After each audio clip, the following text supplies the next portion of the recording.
सागराने नाविका मनी संकट मोठे पेरले, वादळाने होडीसये एका दश दिशांनी घेरले. शीड तुटले खिळ तुटले कथा काय या वल्हाची, नाविकासही फिकीर नव्हती पुढे राहिल्या पल्ल्याची. नशीब नव्हते पाठीशी नव्हता अनुभव गाठीशी, उभा टाकला एकटाच युद्ध होते वादळाच्या वर्षासाठीशी.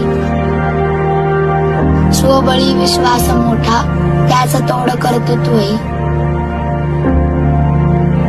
रौद्र वादळ शांत झाले पागळवे शत्रुत्वही. एक अटला धीर हा कोठून येतो तक्षणी, शतबाहूंचे बळ येते जो मातृत्व तरळते मनी.